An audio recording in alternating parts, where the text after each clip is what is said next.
Buenos días, hermanos. Vamos a ubicarnos, por favor, aquí en el Evangelio de Juan, en el capítulo 1.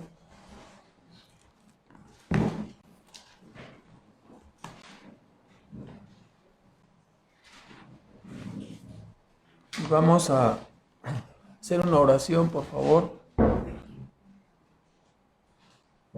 Nuestro Padre Celestial, agradecemos en esta mañana que nos concedes estar en esta reunión para exaltar tu nombre, y ahora te pedimos, Padre, que bendigas tu palabra, tu verdad, y que ella siga edificando nuestras almas en la semejanza de tu Hijo Jesucristo, y que nos ayudes a entender tu palabra, Señor, para transformar nuestras vidas, para humillarnos, para arrepentirnos, para vivir vidas que tengan propósito y que te exalten y te alaben solamente a ti, Señor. Pedimos la ayuda de tu Espíritu Santo, tu gracia, tu favor en medio de nosotros. En el nombre de Cristo Jesús te rogamos estas cosas. Amén. Bueno, ya hemos estado en este capítulo 1 en las últimas semanas, en el famoso prólogo del apóstol Juan, y nos ha mostrado que el Verbo estaba con Dios, que era Dios, que el Verbo, que en Él estaba la vida y que Él era la luz de los hombres, que esta luz vino a este mundo y vino a lo suyo, y lo suyo no le reconoció. Aquellos que tuvieron otra actitud y le dieron la bienvenida, dice, les dio la potestad, la autoridad de ser hechos, de ser llamados hijos de Dios. Evidentemente esto no depende de los hombres ni de la voluntad de varón, sino solamente de Dios, dice la palabra. Y la maravilla en el versículo 14 dice, y este verbo se encarnó, ¿no? El verbo estaba con Dios, el verbo era Dios, y increíblemente escuchamos, ¿no? Este verbo se encarnó, Dios vino a estar aquí, a habitar entre nosotros, plantó su tabernáculo, traducen algunos, en medio de nosotros, de tal manera que nosotros podemos tener acceso a Dios a través de este tabernáculo viviente que es nuestro Señor Jesucristo. Y la escritura es muy tajante, es el único camino, ¿no? Dijo, yo soy el camino y la verdad y la vida, y nadie puede venir al Padre si no es por mí. Los hombres somos inexcusables. Dios ha dado su testimonio, lo ha plantado aquí en medio de la historia humana, y ahora vemos a un testigo, un testigo que es señalado aquí. El Evangelio de Juan, como hemos dicho al principio, es un evangelio supletorio, ¿verdad? No señala todos los rasgos, los momentos del apóstol Juan, como lo señalan los así llamados evangelios sinópticos, sino que en este caso enfatiza, ¿no?, el propósito del testimonio de Juan el Bautista que registra el apóstol Juan en su evangelio. Es el hecho, ¿no? Como leemos en el versículo 34, dice, yo le vi, termina diciendo el Bautista, yo le vi y he dado testimonio que este es el hijo de Juan. Si notamos el camino paralelo, ¿no? El propósito de Juan aquí en su prólogo, aquí en el capítulo 1, es mostrar que Jesús, que Cristo es Dios, ¿verdad? Y no solamente es su testimonio, le vimos, sino cita en una forma paralela el testimonio de Juan el Bautista, que tenía el reconocimiento específico, ¿no?, como precursor de este verbo de vida. Entonces ya son los dos testimonios, ¿verdad? El testimonio propio de Juan el apóstol y el testimonio de Juan el Bautista. ¿Qué testifican? Dice, lo que vimos tocante al verbo de vida, esto os anunciamos, ¿verdad? Entonces, estamos en esto. Vamos a ver en primer lugar del versículo 19 al 24, nuestro primer punto es hablar de la identidad de Juan el Bautista. Juan el Bautista, llegaron preguntándole, ¿verdad? Él llegó predicando acerca del advenimiento del reino de Dios. Hemos de tomar en cuenta, si vemos la información de los sinópticos, que Juan estaría comenzando a predicar alrededor de los 30 años más o menos, y predicó muy breve tiempo, ¿verdad? En realidad estuvo oculto en el desierto, vivía en el desierto, tenía una comida muy especial. Ahora es comida gourmet para nosotros, ¿verdad? Pero no sé si algunos paladares estén dispuestos a las, ¿cómo se llaman estas? Los saltamontes, ¿verdad? Así, bien asados, jugositos, así que salga la pasta, ¿no? Que llevan adentro. Entonces, bueno, eso es miel y saltamontes, era lo que él tenía por comida. Y era muy especial en su forma de vestir, vestía, lo hemos platicado, ¿no? Vestía con pelo de camello, no creo que haya tintorerías en aquel entonces realmente la piel olía a camello, ¿verdad? Desde bastante buena distancia. Entonces, muy especial en su forma de vestir, en su indumentaria y sobre todo en su predicación. Él levantó un revuelo muy grande porque él estaba anunciando que detrás de mí, dice, viene alguien que es antes de mí porque es superior a mí, no primero que yo. Así hablaba de esta manera de la persona de Cristo, el Mesías. Entonces llegó diciendo: el reino de los cielos se ha acercado, ¿no? Aquella promesa que recibió el rey David, que se sentaría un rey que sería rey eterno. Entonces los israelitas estaban esperando el cumplimiento de esa promesa, ¿no? Ahí en 2 de Samuel 7, usted puede revisarlo en su casa. Así recibió esta promesa, y entonces despertó gran interés porque empezó a decir que ya no tenía nada que ver el privilegio racial, ¿no? Todo el tiempo desde Abraham, estamos hablando de cerca de 2000 años hasta el tiempo de Cristo, Israel fue tratado en una forma especial por Dios y las demás naciones dejadas. Entonces viene Juan el Bautista y diciendo: ya no comiencen a decir que son linaje de Abraham, porque eso ya no vale, eso ya no cuenta, ¿verdad?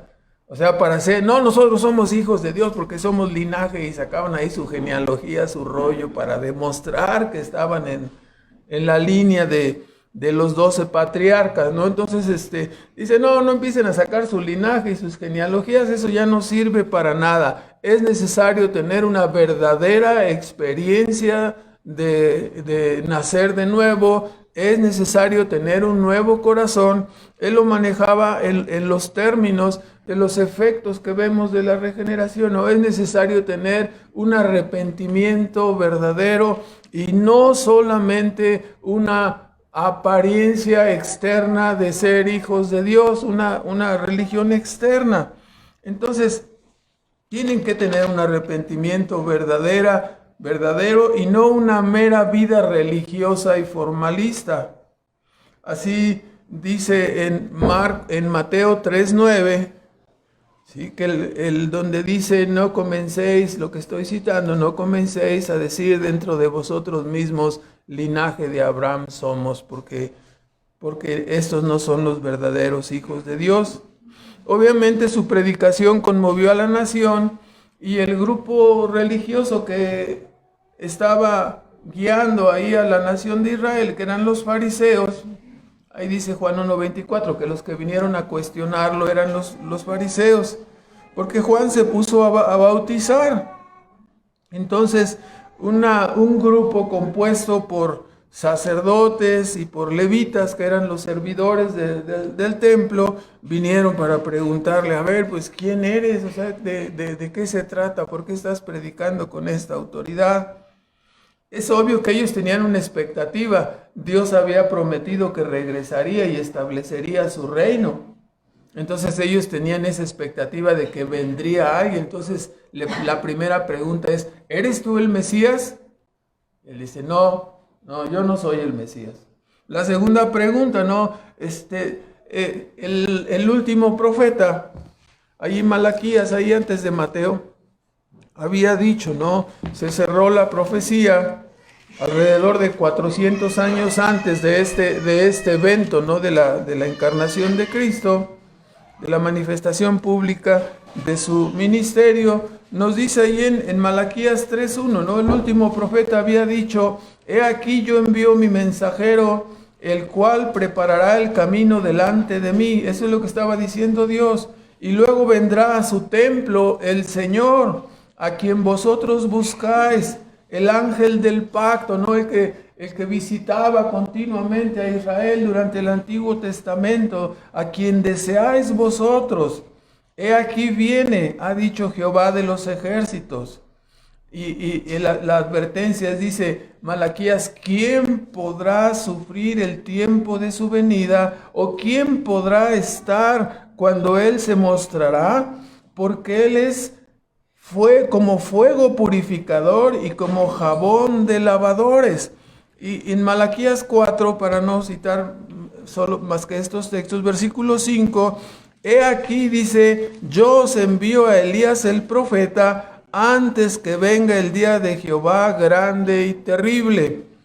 Él convertirá el corazón de los padres a los hijos y el corazón de los hijos a los padres, no sea que yo venga y con destrucción hiera la tierra, ¿no? Además de este pasaje de Isaías 40 que leímos en forma complementaria, nos estaban hablando de que había una expectativa de que viniera el Mesías, y había el entendido de que vendría antes un anunciador, ¿no? Así lo dice, uno que prepararía el camino, así como los grandes personajes mandan una comitiva, una avanzada y preparan todo para que estén las pancartas, los banderines y los aplausos y todo ahí, ¿verdad? En este caso iba a venir el Señor de gloria, ¿verdad?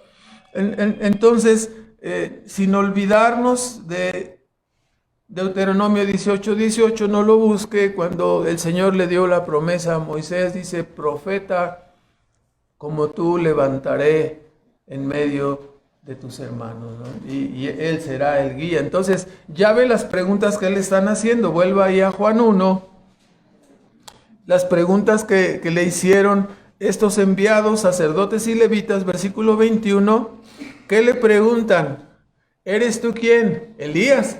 ¿Por qué le preguntaban por Elías? Porque Elías tendría que venir primero que el Mesías, ¿no? Estaban conforme a Malaquías.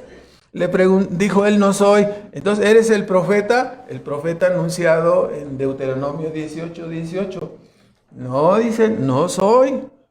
Entonces, ¿quién eres? Para que demos respuesta a los que nos enviaron. Y él cita, como estamos viendo a partir del versículo 23, la cita de Isaías 40. Yo soy la voz que clama en el desierto, ¿no? Preparad camino, allanad el camino para que venga el Mesías, para que venga el Cristo. Entonces, así se identificó. Yo soy esa voz. Tengan en consideración que Isaías profetizó estas cosas. Isaías 40 fue escrito alrededor del año 700. La profecía de Isaías está más o menos desde el 725 como al 690, alguna cosa así más o menos, ¿no? Como el año 700, para que se quede en nuestra mente, ¿no? Era la profecía de 700 años antes de Cristo, está siendo anunciado, ¿sí? Que vendría el Mesías y que habría un precursor. En el contexto de Isaías 40, Isaías estaba anunciando que el pueblo de Israel sería cautivo en Babilonia, en el capítulo 39, y después todavía ni siquiera eran cautivos en Babilonia. Y el profeta Isaías dice: van a ser llevados cautivos, pero consolados, dice, consolados, porque el Señor los volverá a traer, ¿verdad? Pero en este asunto tenemos que ver lo que se llama como abreviación profética. ¿Qué quiere decir? Que los profetas veían a lo lejos. No siempre se ha ilustrado como que veían unas montañas a lo lejos.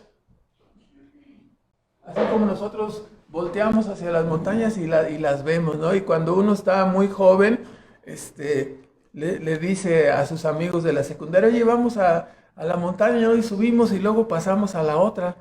Y uno, sí, vamos ahí en la secundaria, no hemos salido ni de Boy Scout a ningún lado, y pensamos que así como se ven de lejos, que están como a 2 o 3 metros de distancia, que así será la realidad, ¿verdad? Entonces miramos esas montañas y decimos, no, mira, nos vamos saliendo de la escuela como a la 1 y ya subimos y luego bajamos y ya nos regresamos a la casa, así como no, ¿verdad? Ya cuando llegas a la montaña te das cuenta que te vas a llevar a lo mejor un solo día en subir la montaña, ¿verdad? O en llegar hasta ella.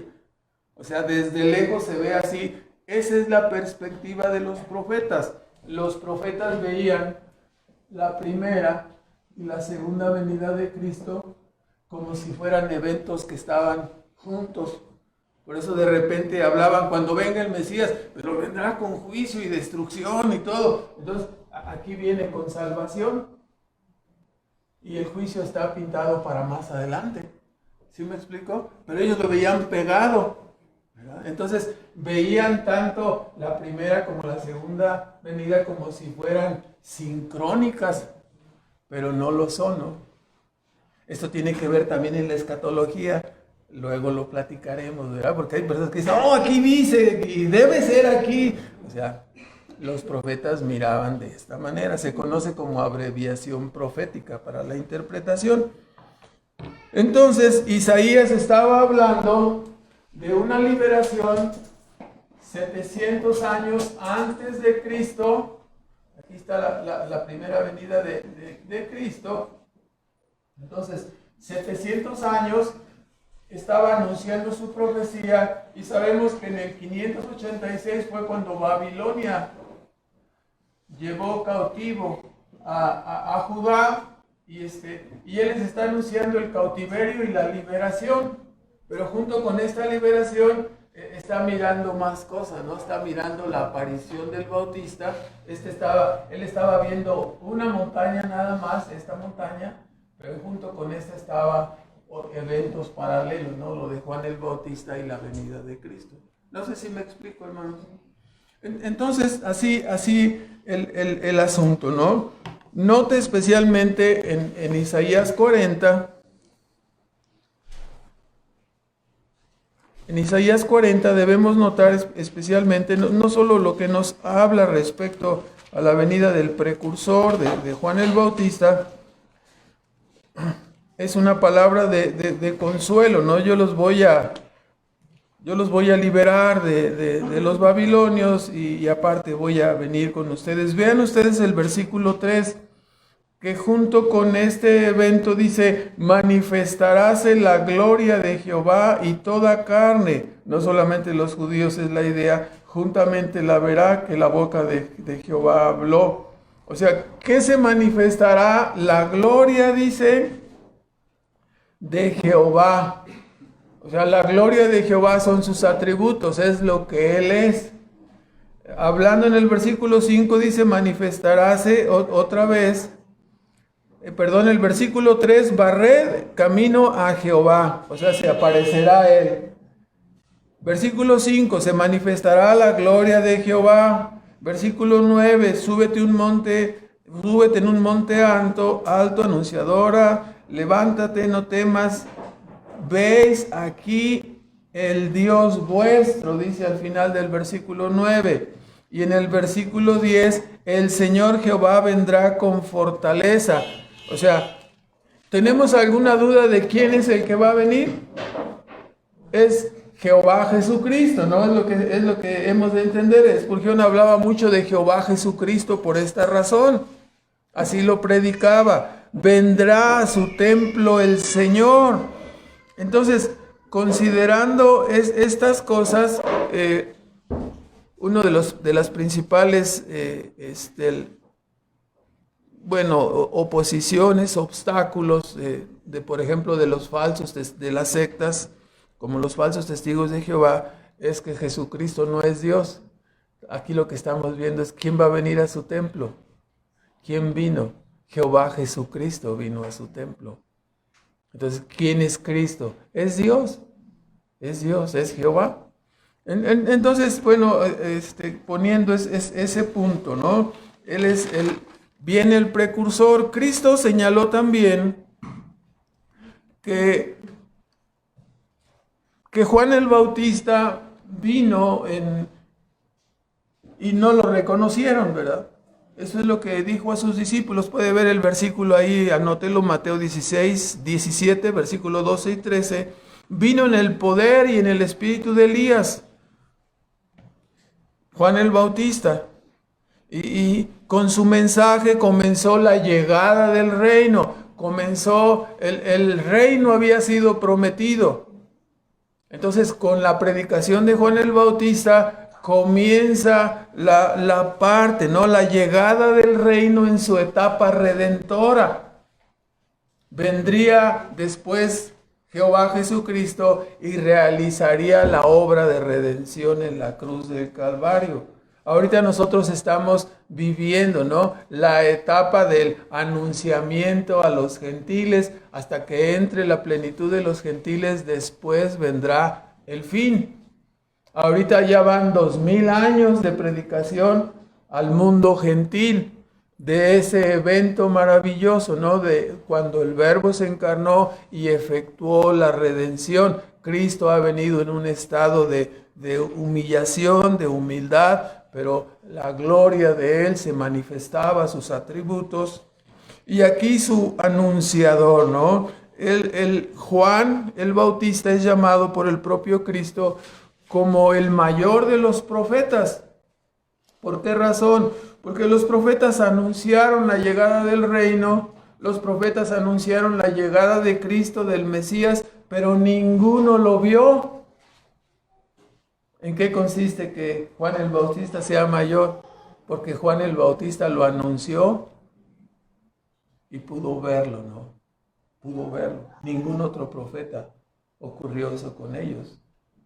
Solo con Juan el Bautista. Por eso Cristo dijo que era mayor. Entonces, es todo un personaje este Juan el Bautista. Bueno, es identificado como el Elías que había de venir. Aunque Elías no vino personalmente, Juan el Bautista vino con el espíritu y el poder de Elías predicando, ¿no? Ahí se cumplió la palabra de la profecía de Malaquías. Ahora, en segundo lugar, veamos del versículo 25 al 30, la grandeza y la majestad de aquel a quien Juan el Bautista señalaba o anunciaba. Nuestro primer punto es la identidad de Juan el Bautista. Él era el precursor, era el anunciador, era el que decía: prepárense porque aquí viene, como si nos dijera: prepárense porque viene Dios con su juicio, ¿no?, para recompensar a los creyentes y para darle su castigo a los incrédulos, ¿no? Viene el Señor en toda su potencia. Ahora, en segundo lugar, vemos la grandeza de aquel a quien Juan el Bautista señalaba. Vemos en el versículo 26, en una forma un tanto enigmática, ¿no? Cuando los fariseos le estaban cuestionando, el mensajero no olvida el propósito de su ministerio. ¿Cuál era su ministerio? Anunciar que venía el Cristo, anunciar que venía el Mesías. ¿Sí? En una forma enigmática dice: yo no lo conocía, está en medio de ustedes también. Alguien dice: ustedes no lo conocen. Este es el que ha de venir tras de mí, el cual es antes de mí. Entonces, sin embargo, en el versículo 26 nos dice: yo bautizo con agua, mas en medio de vosotros ha estado a quien vosotros no conocéis. No lo conocían y deberían conocerlo, ¿no? Deberían haberlo reconocido, pero no lo conocían. Él es grande, dice, en majestad, porque es antes de mí, es eterno, y yo ni siquiera soy digno de desatar la correa de su zapato. Esto es una costumbre que acostumbraban a realizar los esclavos en aquel tiempo, ¿no? Llegaba el patrón de trabajar y se sentaba y así ponía los pies ahí sobre el banquito y le desataban sus zapatos, ¿verdad? No le quitaban los calcetines, no había calcetines, ¿verdad? Pero sí le quitaban el guarache y todo lo demás. Lavaban sus pies, ¿verdad? Entonces Juan el Bautista dice, no, yo ni siquiera soy digno de, o sea, es tan grande este que viene detrás de mí, que la posición de esclavo queda corta, ni siquiera soy digno de eso. Estoy más abajo todavía, ¿verdad? Cada uno de nosotros, no hay manera de comparar lo infinito con lo finito. No hay manera de comparar a Dios con nosotros. O sea, que Dios haya dejado su posición infinita para venir a tomar una naturaleza humana y vivir aquí como uno de nosotros, ¿no? Es algo todavía para nosotros que incomprensible. ¿De qué se trata? De expresar un amor infinito, de expresar una humildad, una humillación de carácter infinito que nadie más puede hacer, ¿no? Entonces, es alguien grande, porque Él ha existido desde siempre, dice, ¿sí? Antes que de mí, Él ya existía, Él ha existido desde siempre, es antes de mí, tiene una existencia eterna, versículo 30, ¿no?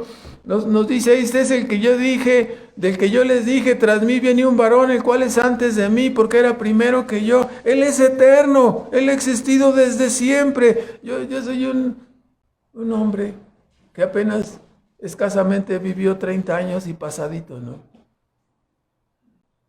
O sea, se preparó en la Universidad del Desierto para venir a ser el precursor, y después ya cuando le dijeron, ya es la hora, ya ándale, ya vente a predicar, y vino a bautizar, y el ministerio de Juan el Bautista se entiende que no duró más allá de 6 meses. Oculto 30 años, viene para predicar 6 meses. ¿Sí?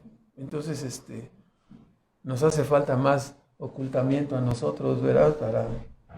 Para venir a predicar con el poder y la fuerza que lo hizo Juan el Bautista, ¿no?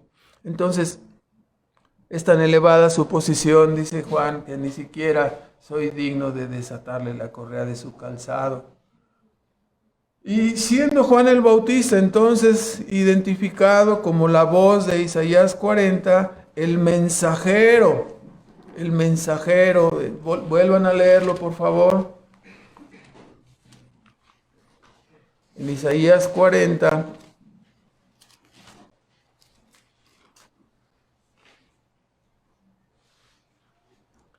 él se identifica exactamente en el versículo 3, voz, yo soy la voz, dijo él, que clama en el desierto, preparad camino a Jehová, enderezad calzada en la soledad a nuestro Dios. Todo valle sea alzado y bájese todo monte, y lo torcido se enderece y lo áspero se allane, y se manifestará la gloria de Jehová y toda carne la verá. Yo soy esa voz, yo soy ese anunciador, yo estoy cumpliendo ese propósito, ¿no? O sea, vamos a ver al final, qué interesante es descubrir cuál es el propósito de tu vida, ¿no? Y realizarlo específicamente, porque a veces nos pasamos años y no sabemos para qué estamos aquí y vivimos la vida así como loquitos, ¿verdad? No encontramos nuestro rumbo, desperdiciamos nuestra existencia, desperdiciamos nuestra vida. Malaquías, antes de Mateo, Malaquías otra vez, vuélvalo a ver, por favor. En el capítulo 3, vuélvalo a ver, dice, yo envío mi mensajero, dice Jehová, ¿no? El cual preparará el camino delante de mí. Y luego vendrá a su templo el Señor. Y versículo 2, ¿quién podrá sufrir lo terrible de su venida, no? Capítulo 4, versículo 5, yo os envío Elías el profeta antes que venga el día de Jehová grande y terrible.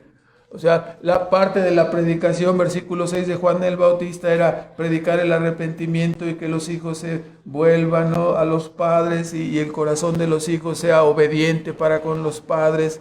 Parte del rasgo distintivo cuando un hijo verdaderamente es un creyente es la obediencia y la sujeción a sus padres, ¿verdad?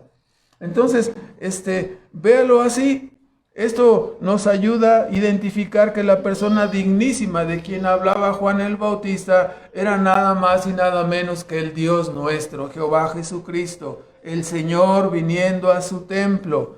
Era viniendo no solamente a rescatar a Israel del cautiverio babilónico, no era solamente la promesa esa, sino el Señor mismo viniendo a salvar a los suyos, a su pueblo, con salvación eterna.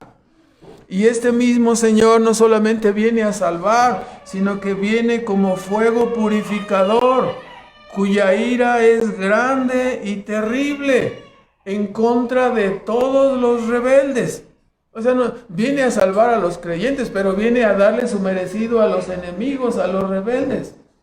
Esta es la idea, ¿no? Dios está consciente, Dios sabe y está usando, ¿no? Todo su proyecto, ¿no? Para exhibir la gracia y la bondad hacia los vasos de misericordia y también su ira y su justicia sobre los vasos de ira, preparados para destrucción.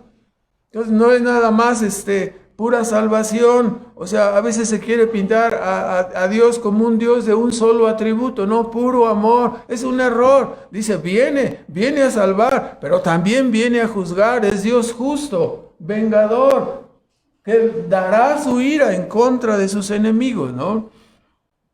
Entonces, vuelvan ustedes al versículo 18, 1:18 de Juan.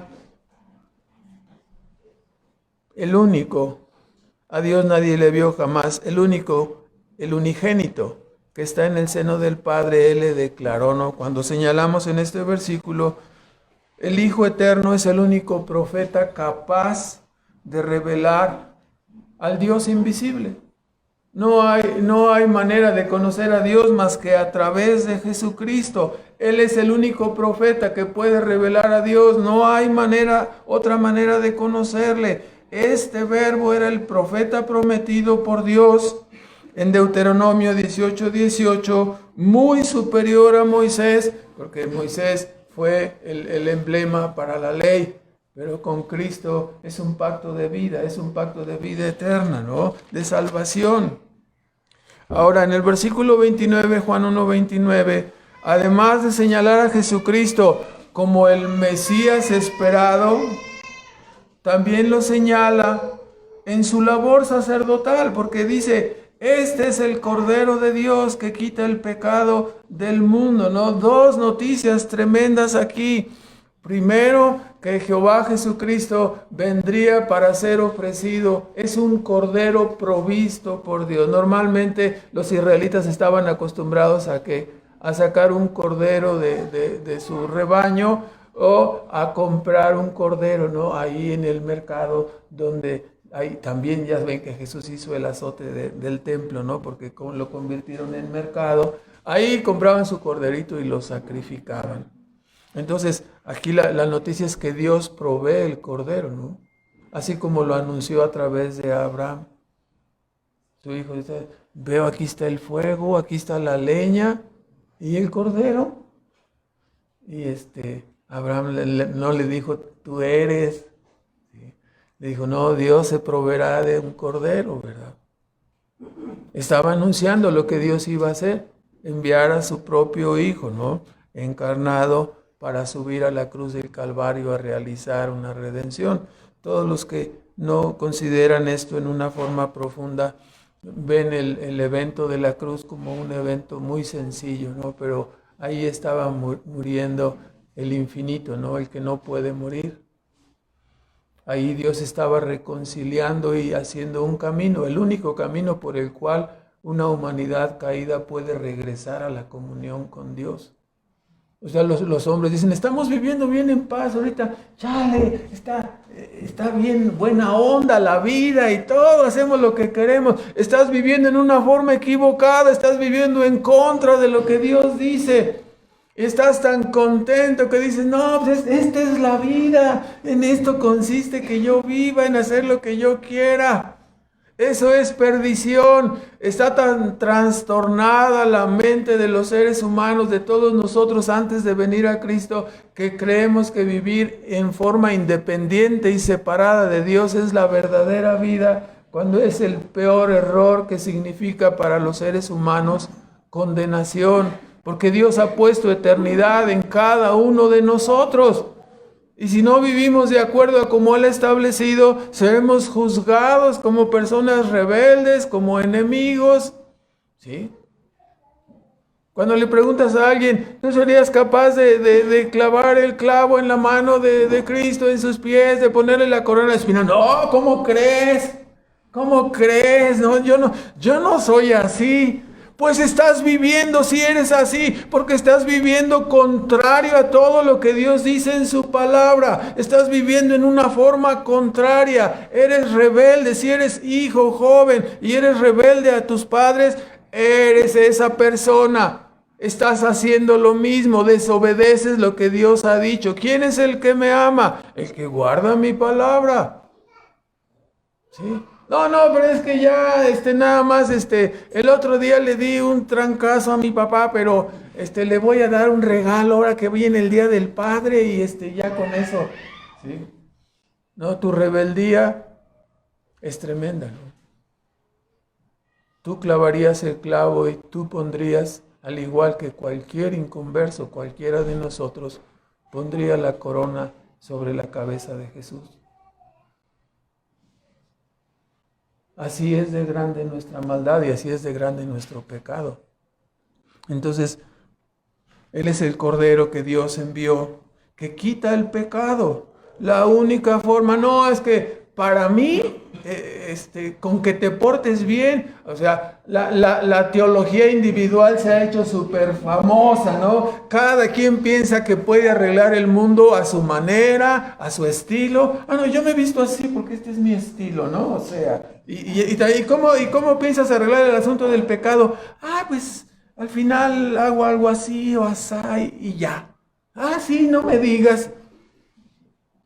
O sea, es pura teología natural, puras pensamientos individuales, ¿verdad? Así dice, no, yo no estoy de acuerdo contigo, yo tengo mis propias definiciones. ¿Y de cuándo acá tú, pequeña criatura, te atreves a dar las definiciones de este mundo? ¿Tú estableciste los mandamientos? Ni siquiera eres la persona que quieres ser. No fuiste ni en físico ni mentalmente de ninguna manera como tú lo hubieras escogido. Estás inconforme, estás rebelde, estás hecho de la manera como Dios soberanamente te quiso hacer. Tú hubieras querido ser más feo de lo guapo que eres ahorita. No estás conforme, ¿verdad? Todos hubieran estado iguales, ¿no? ¿Tú cómo quieres ser? No, todos hubieran sido gringos, ¿no? Sí, alto de 2 metros, con ojos azules y así, guapo, de barba cerrada. Y luego naces prieto, chaparro, de nariz aguileña, con las patas patizambas y ¿qué somos? ¿Lo que quisimos ser? ¿Nacimos en el lugar donde nosotros deseamos? No. Soberanamente Dios nos ha puesto en un lugar. El mensaje para ahora, hermanos, es el hecho, ¿no? Nuestro físico no es lo importante, es solo un instrumento. Lo importante es nuestra alma. Y lo importante es que nuestra alma vaya a estar en comunión con Dios eternamente. El llamado del Evangelio es ese, a que nos arrepintamos de la forma de vivir en contra de la corriente, en contra de cómo marcha el destino y la historia, ¿no? Prometió un Salvador, está aquí. Juan el Bautista lo anuncia y dice, ese es el Cordero. Nuestros ojos deberían estar puestos en ese Cordero porque somos tan pecadores que necesitamos un sustituto y un Salvador. Pero tal como los israelitas en su momento, ¿no? Cerraron los ojos y no vieron a su Mesías. Ni siquiera reconocieron la necesidad de ello, ¿no?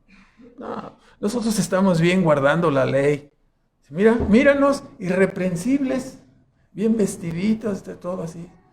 Todo lo hacían exactamente, ¿no? Una vida religiosa, formalista. Entonces, en medio de una sociedad así el anuncio es hecho, ¿no? En medio de una sociedad acostumbrada al sistema sacrificial, vino Juan el Bautista anunciando, aquí viene atrás de mí, Él es el Cordero que quita el pecado del mundo. Ni siquiera les pasaba por la mente Isaías, ¿no? Que hay otro. Dice, Él llevará nuestras transgresiones, Él cargará nuestros pecados. No les pasaba por enfrente.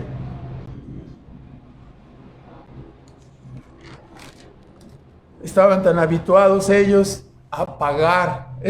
Así se hizo el sistema sacrificial. Así se formó la mente de un israelita. ¿Qué hiciste? Así como tipo indulgencias católicas, ¿no? Sí, ¿cuánto vale quebrarme este cuate? No, tantas indulgencias, déjame junto para comprar la indulgencia, entonces sí ya me lo quiebro, ¿no? Así el israelita se acostumbró. ¿Qué hice? ¿Cometí este error? Aquí está el sacrificio. Ya, arreglado el asunto del pecado. Pagaban por sus pecados, resolvían ese problema con sacrificios. El ritual de el sacerdote, ¿no? Poniendo su mano, ¿no? En el ofrecimiento del día de la expiación, el sacerdote tomaba el cordero, ponía su mano sobre su cabeza y confesaba los pecados del pueblo, y después degollaba a ese cordero, ¿no? Dice, resuelto mi problema del pecado, ¿no? Todo lo que hice este año ya está resuelto, ¿no? Sí.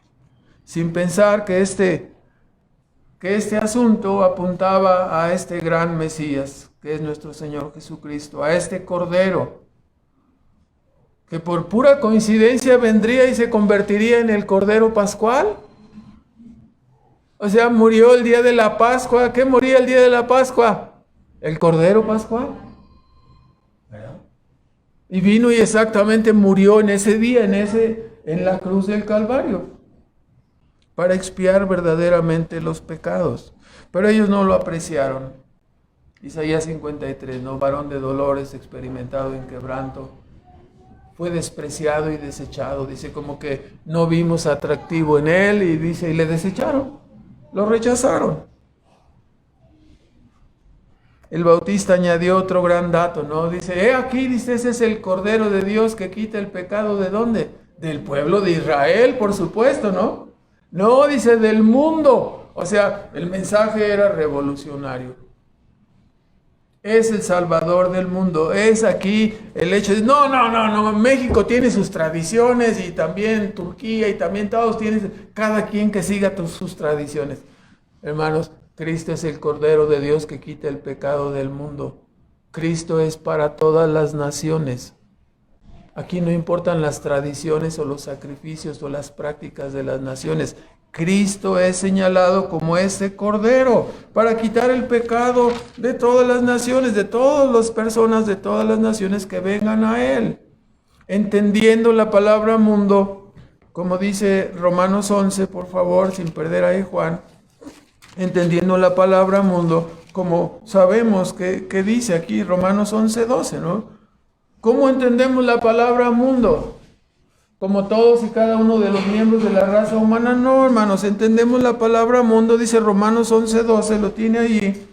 Si la falta de ellos, la falta de los israelitas, es la riqueza del mundo, porque a causa dice, provocaré a celos a esta nación, no les voy a dar el evangelio a los gentiles. Entonces, la falta de Israel es la riqueza del mundo, y el menosprecio de ellos la riqueza de los gentiles. Está usando aquí la palabra mundo paralelamente con la palabra ¿qué?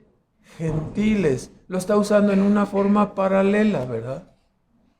O sea, cuando la Biblia nos habla de que Cristo murió por el mundo, nos está notificando que Cristo murió también por los gentiles, que es el Cordero de Dios que quita el pecado también de los gentiles, no nada más de los judíos, porque esta era la costumbre por 2000 años, ¿no? Hasta que vino a morir en la cruz.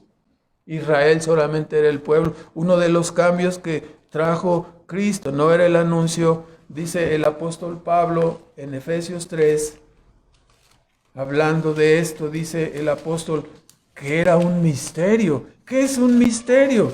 Algo desde la perspectiva del Nuevo Testamento, algo que estaba oculto en el Antiguo Testamento, nos es revelado ahora en el Nuevo Testamento. Así en el capítulo 3 de Efesios nos dice que Pablo dice, versículo 3, por revelación me fue declarado el misterio, no algo que estaba oculto, como antes os he escrito en breve, leyendo, dice, lo cual pueden ustedes entender, cuál sea mi inteligencia en el misterio de Cristo. ¿Cuál misterio? Dice, misterio que en los otros siglos no se dio a conocer a los hijos de los hombres, como ahora es revelado a sus santos, apóstoles y profetas en el Espíritu. ¿Cuál misterio? Versículo 6, que los gentiles sean juntamente herederos e incorporados y consortes de su promesa en Cristo por el Evangelio.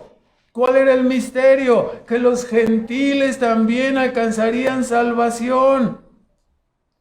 Juan empezó a anunciarlo, ¿no? Este es el Cordero de Dios que quita el pecado del mundo. De los gentiles también, ¿no? Algo maravilloso cuando por primera vez empezó a manifestarse, ¿no? Que Pedro fue llamado por visión, ¿no? Y 3 veces, como era medio, iba a decir terco, ¿no? Pero luego algunos se ofenden porque no somos necios y tercos. Y Dios le mostró 3 veces el lienzo, ¿no? Mata y come. No, yo no he comido. Pedro, otra vez, mata y come. Yo no he comido animales inmundos. Mata y come 3 veces, ¿no? ¿Por qué le estaba enseñando eso? Porque le iba a dar la orden de ir a predicar a la casa de Cornelio, a la casa de los gentiles. Y entonces, ay no, gentiles, no los puedo ni tocar, me contamino. Entonces, se lo mostró 3 veces para vencer esa oposición. Y cuando llegó ya se dio cuenta, dice, comencé a predicar y el Espíritu Santo cayó sobre ellos, igual que como nosotros al principio. Entonces, y se sorprendieron. El registro está en Hechos 11:18. Usted lo puede ver cuando está hablando con los demás apóstoles y todos lo escuchaban así. ¿Y qué dice 11:18 de Hechos? Dice, de manera que también Dios ha concedido arrepentimiento para vida a los gentiles. Estaban sorprendidos, ¿no? Era un misterio, estaba oculto. Cuando viene el tiempo de la luz, viene el Bautista diciendo, Cristo es el Cordero de Dios que quita el pecado del mundo. Cristo murió también por el resto de la humanidad, ¿no? Entonces, claro, quitaría el pecado de todos los que creemos en Él a través de su muerte sustitutiva en la cruz del Calvario. Cristo nos libera, ¿no?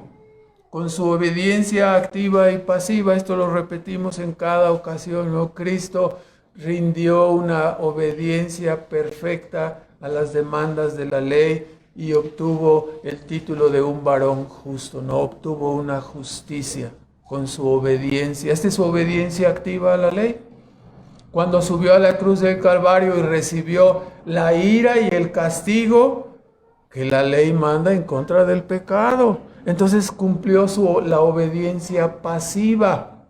Esa obra activa y pasiva que realizó Cristo es la obra que es imputada en la cuenta de los creyentes, de los que creemos en Él, de tal manera que nuestra relación con la ley queda satisfecha. Ya no estamos sujetos a la ley si somos creyentes en Cristo. Ya la hemos cumplido, la obedecimos perfectamente. Cristo lo hizo en nuestro lugar y nuestros pecados fueron totalmente masacrados en la cruz del Calvario, en las espaldas de Cristo. Por lo tanto, ley, nada te debo, soy libre. Delante de Dios soy declarado una persona que justificada, perdonada, no tengo ninguna deuda. Dios me mira como ve a Cristo, una persona obediente, una persona recta, no le debo nada a Dios. ¿Cómo no vamos a ser felices cuando esa justicia es imputada en nuestra cuenta? Si éramos los más viles. De esta manera, Cristo nos salvó, ¿no? Él es el Cordero de Dios que quita el pecado del mundo. Entonces, vemos aquí cómo es presentado por Juan Y ahora vamos a ver en el resto de lo que nos queda, del 31 al 34, la razón por la cual Juan Bautista bautizaba con agua. Su ministerio consistió, como ya hemos dicho, estar oculto en el desierto, preparándose en una relación viva con Dios, y después vino a predicar el arrepentimiento de pecados. Nos dice en el versículo 31 en adelante que Juan el Bautista no conocía a Jesús, no lo conocía. Él solamente recibió, en versículo 31 lo ven ahí, dice, yo no le conocía, pero me dieron una orden, ¿no? Dice, para que fuese manifestado Israel, por eso yo vine bautizando con agua. Dice, qué raro. O sea, Dios le dijo a Juan el Bautista, tú ve y bautiza a los que se arrepientan, ¿no? Entonces, Juan el Bautista bautizaba, pero nos da otro dato muy importante, ¿verdad?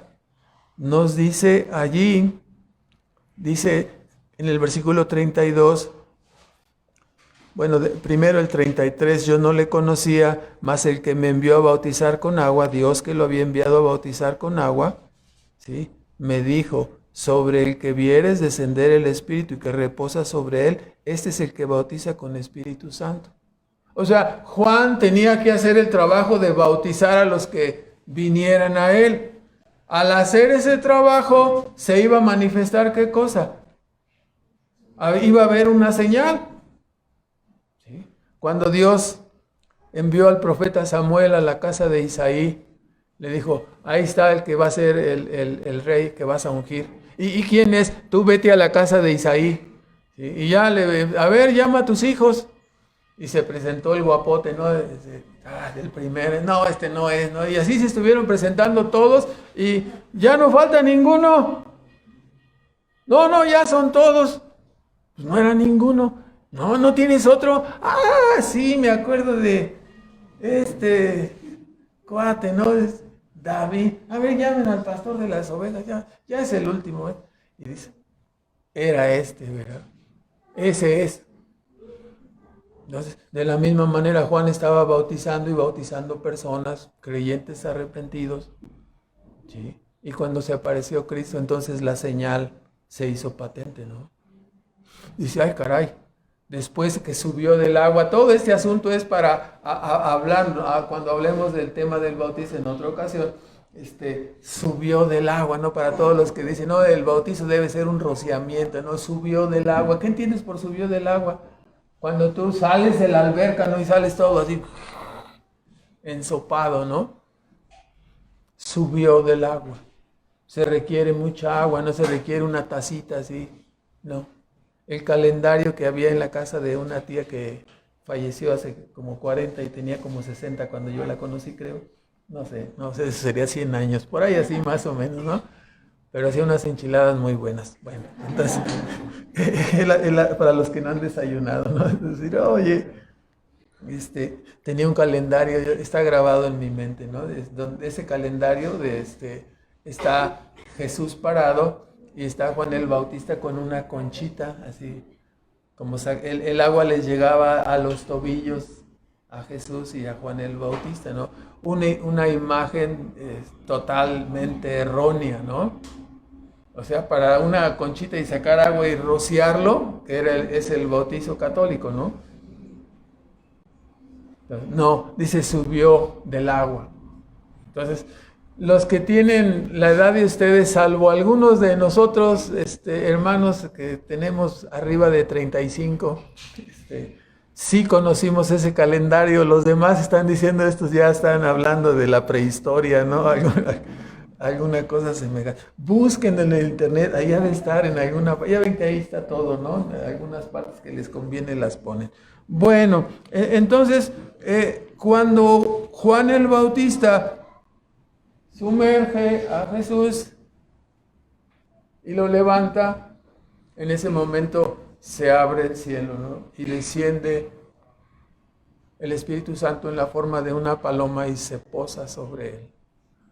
Y permanece sobre él, ¿no? Eso fue algo maravilloso. Más maravilloso fue escuchar la voz del cielo que dijo, este es mi Hijo amado, ¿no? en quien tengo complacencia. Y lo señalaba, ¿no? Este es. Yo no sabía quién era. Este es, ya lo identificó. Cuando está escribiéndonos, este es el Cordero, ya había pasado este evento, obviamente, ¿verdad? Entonces vino bautizando y así se percató, llegó a saber quién era, ¿no? Dios le dio el indicativo y el indicativo era sobre quien descendiera el Espíritu Santo como paloma. Ese era el que bautizaba con Espíritu Santo. El bautismo del Espíritu Santo caería posteriormente, según Hechos 2, sobre la iglesia, autorizándola como la nueva institución para predicar el Evangelio, ¿no?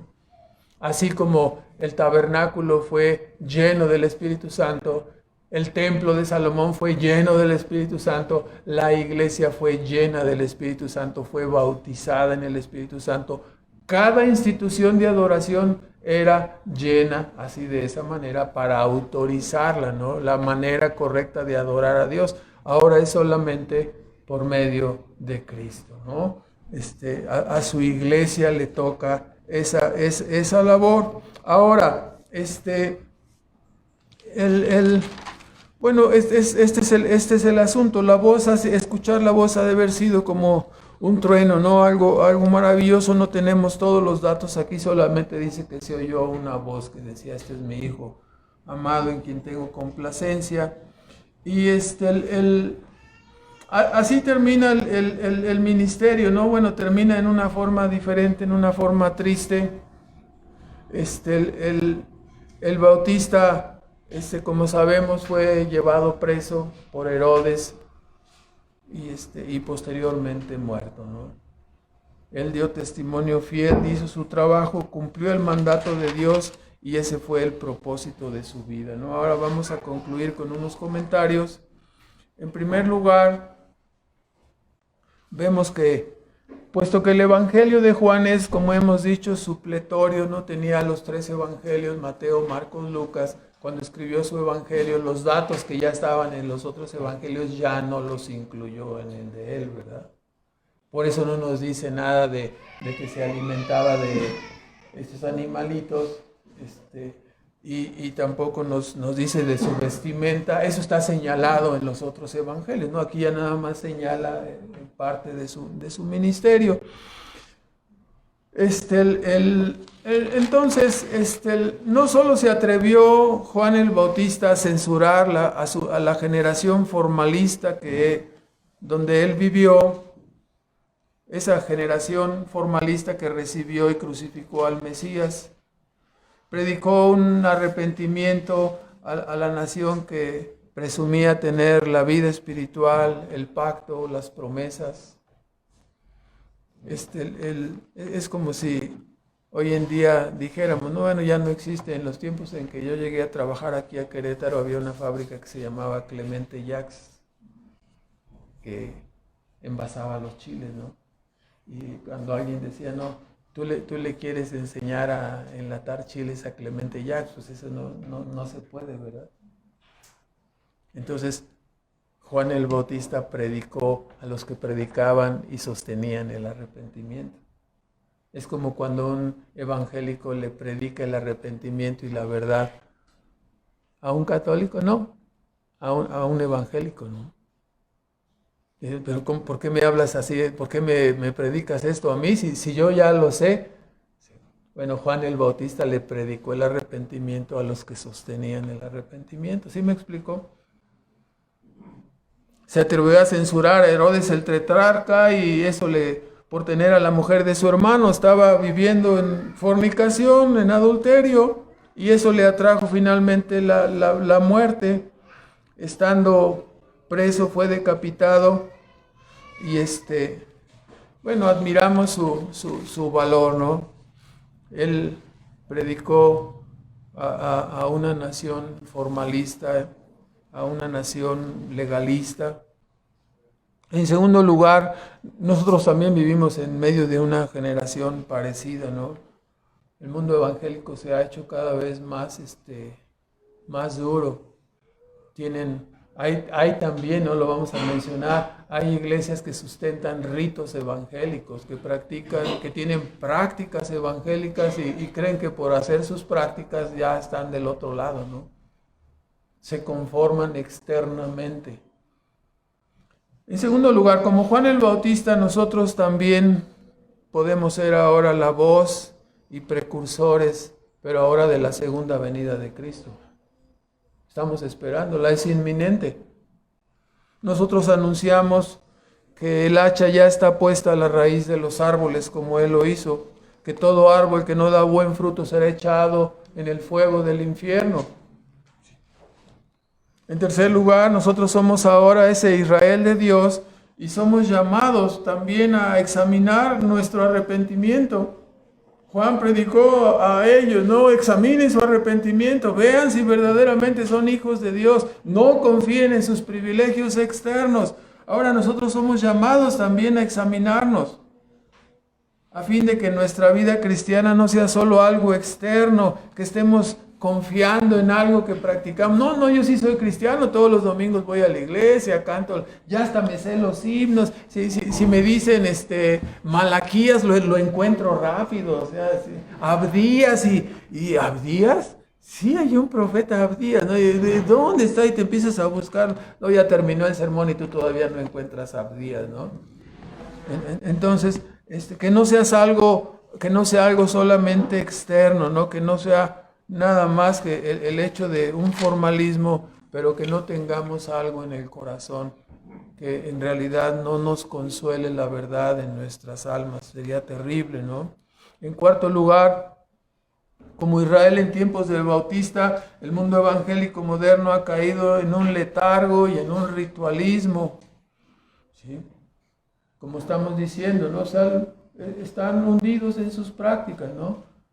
Campañas, evangelismos de 4 pasos, tomas de decisiones, pásale al frente, sistemas que no son enseñados en la Biblia, ¿no? Hace falta sacudir el letargo actual del mundo evangélico. Un hombre como Juan el Bautista conmocionó a una nación. ¿Sí? Nadie tiene duda que era un creyente de verdad, que amaba a Cristo. ¿Por qué? Porque hoy somos miles de evangélicos, miles de creyentes. Y el testimonio de la iglesia no es escuchado. ¿Debido a qué? Debido al bajo perfil de los creyentes. No, pasan ocultos, escondidos. ¿Eres un creyente? Sí. Entonces predicas. Sí. O sea, aparecemos como de bajo perfil, ¿no?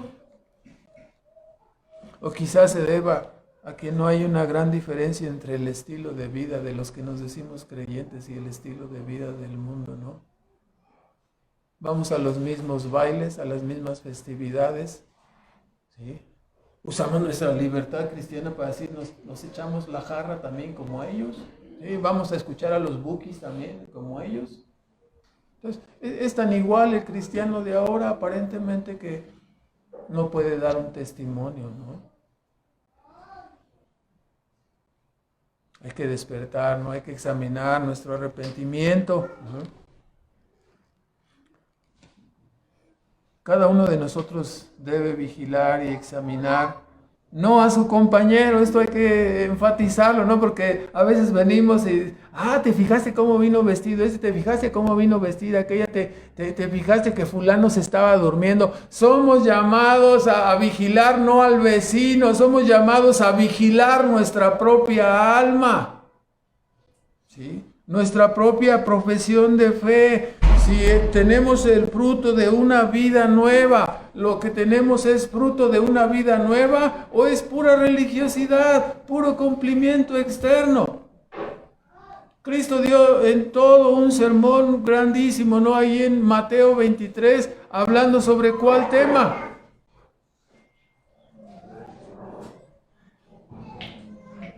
¿Sobre cuál? Sobre la hipocresía, ¿no? Sí, ay de vosotros hipócritas y bravas, por ay de vosotros. O sea,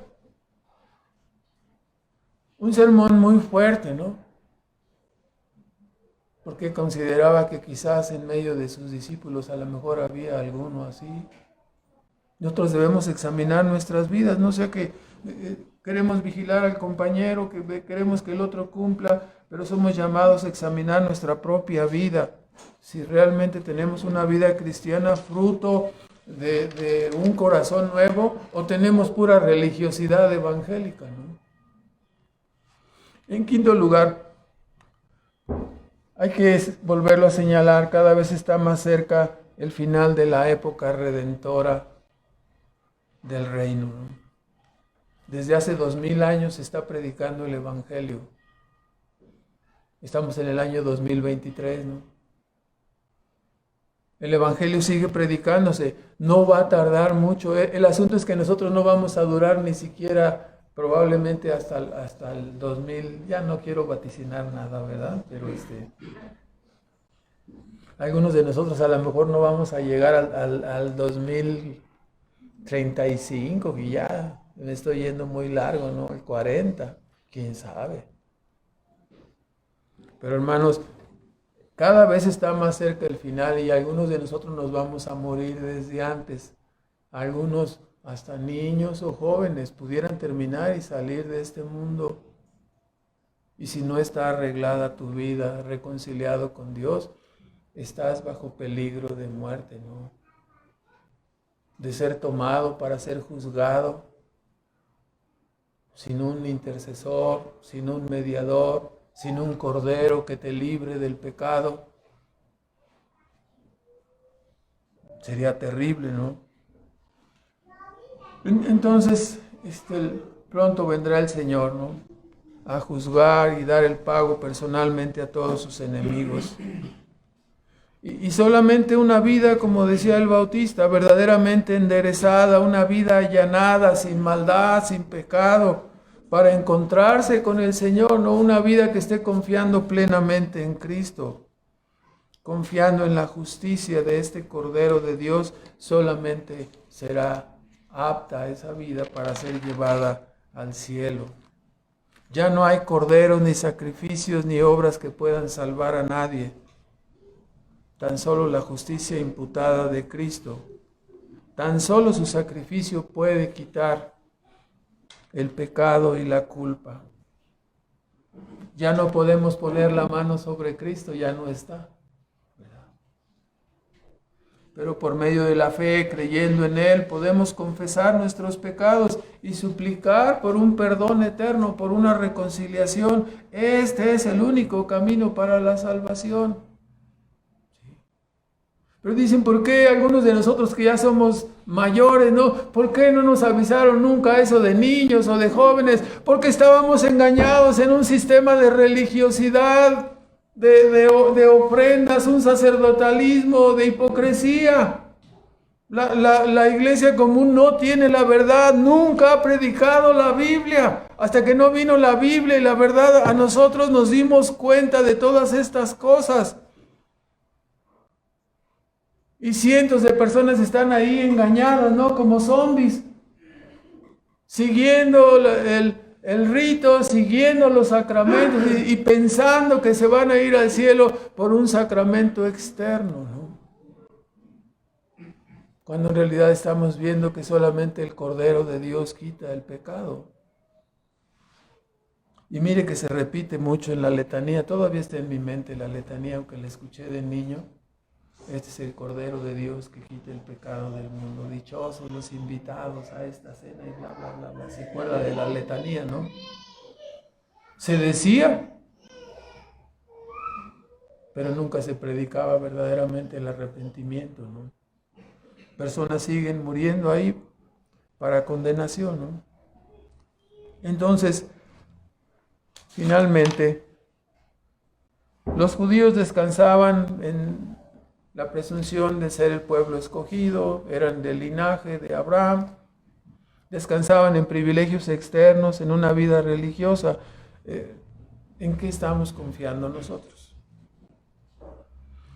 ¿Estamos confiando en que no somos idólatras, que no somos borrachos, que no somos drogos? Estamos confiando en que quizás asistimos, ofrendamos y conocemos la sana doctrina. No, sí, estoy en una iglesia. ¿En qué estamos confiando? ¿Tenemos en realidad una vida nueva? ¿Hemos nacido de nuevo? Eso es lo que salva. Si tenemos un corazón nuevo, ¿no? Si amamos a Cristo, si Él es nuestro mediador y nuestro Salvador. Bueno, finalmente, ¿no? Vemos que aquí Dios se reveló en una forma especial, ¿no? En la infancia de la iglesia, Dios usó métodos para niños, ¿no? Prodigios y milagros, señales, visiones. Así el bautista, ¿no? Vas a ver esta visión, vas a escuchar esta voz. Acabado el tiempo de la infancia de la iglesia y revelado el Nuevo Testamento, las épocas de milagros, prodigios, señales están cerradas. Dios nos habla solamente criaturas racionales, inteligentes, ¿por medio de qué? De su palabra, del Nuevo Testamento. El Antiguo Testamento es el mismo Dios, pero es otra administración, lo sabemos, ¿no? El Nuevo Testamento es la palabra para nosotros ahora. Entonces, pues examinemos nuestras vidas, hermanos, que Dios nos ayude. Vamos a hacer una oración, por favor. Nuestro Padre Celestial, damos las gracias por la vida, el testimonio de Juan el Bautista, por el ejemplo que significa para nosotros de una persona entregada, salvada, convertida, que era verdaderamente un faro de luz para los que le rodeaban. Ayuda a tu iglesia, Señor, para que seamos capaces de ser la sal y la luz de este mundo, que tengamos un estilo de vida, de obediencia, de reverencia, de temor, y que a través de declarar la verdad, aquellos que tú has escogido desde antes de la fundación del mundo, sean tocados en su mente, en su corazón y sean atraídos hacia tu Hijo Jesucristo. Te bendecimos por este Cordero que tú has enviado, que hace factible que pecadores indignos como nosotros tengamos esperanza y podamos aferrarnos y confiar en Él para nuestra salvación. Te pedimos que fortalezcas la vida de tu iglesia y te rogamos, Señor, que tú añadas a tus hijos que tú quieras, Padre, a través de la verdad de la predicación de tu Hijo Jesucristo. Te bendecimos y te damos las gracias en Cristo Jesús. Amén.